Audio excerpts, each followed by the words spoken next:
The Israelis pressed on into the Golan and encountered no Soviet forces because President Johnson had raised the stakes.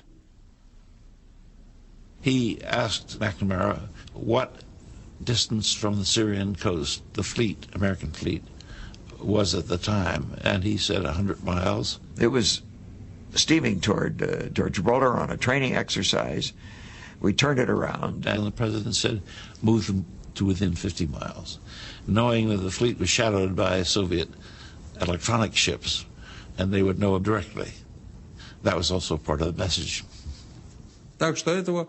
So our secret invasion by the back door never happened. Thank God for that. The Israeli government waited until their forces had achieved their objective before giving the order to halt. A colleague of mine from the Foreign Ministry in Jerusalem called me to give me the text of an agreed statement on ceasefire. Israel accepts any proposal made by General Bull for the implementation of the Security Council ceasefire resolution and the arrangements for the supervision of the ceasefire. I read this statement, slowly translating it from Hebrew into English, and that was the end of the war.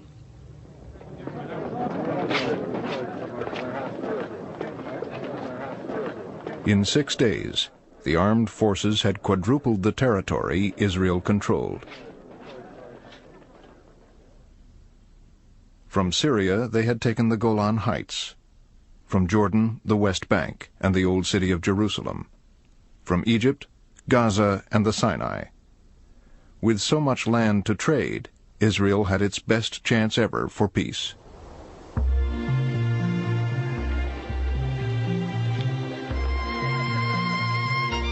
Israelis flocked to the Old City. To them, the victory was a deliverance from destruction.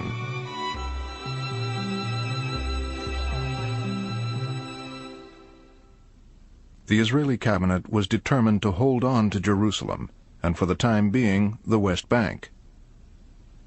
But in exchange for peace, they were willing to give back the Golan Heights to Syria and the Sinai Desert to Egypt. The foreign minister told the Americans of Israel's offer. When I presented these to a meeting headed by Dean Rusk and Goldberg and Sisko, in general they were astonished by the fact that we were clearly not in a mood of annexation. That was, we believed then, a rather remarkable initiative on the part of the Israelis, because we were operating on the assumption, Eban had told us some days before, we are not interested in territory. That week, President Johnson was hosting a summit for Soviet Prime Minister Kosygin. Eager to appear as peacemakers at the UN, the two leaders had a peace resolution drafted. In Cairo, it was scrutinized by the Foreign Ministry. This was another turning point in the Arab-Israeli conflict. We concluded that this proposal was the best we were likely to get. We advised the foreign minister to accept it. The minister looked at it differently.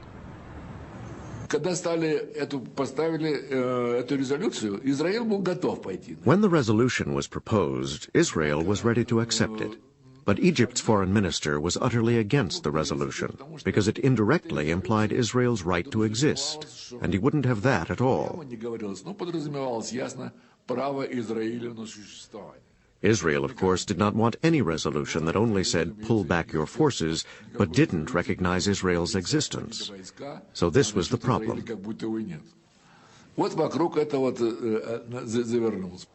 But recognizing Israel was not on Nasser's agenda. Following Egypt's defeat, he had more immediate problems at home. Abdul Nasser said, "We've lost. There is no point in staying on. I shall resign." I have decided to resign totally and finally from all official positions. I shall return to private life. I shall perform my duties like any other citizen. After his broadcast, crowds surrounded the presidential palace and begged Nasser to stay. Most of the demonstrations were genuine. People really were upset. But something else happened too. The party boss told members to gather and listen to the speech.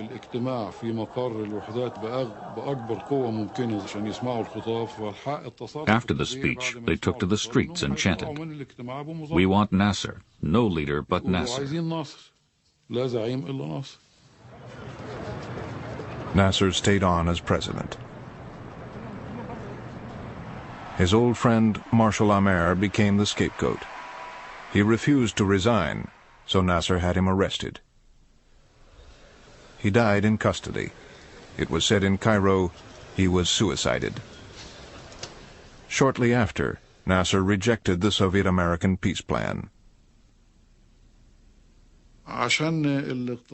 Nasser could not bring himself to accept the peace plan. He was a hero to the Arabs. He couldn't be seen negotiating with the Israelis. 3 months later, Arab leaders met to formulate a unified policy towards Israel. Nasser, still the idol of the Arab world, was subdued. I found him a different man. I noticed from the outset that he felt a great sense of guilt. The Arabs agreed to reject any compromise with Israel.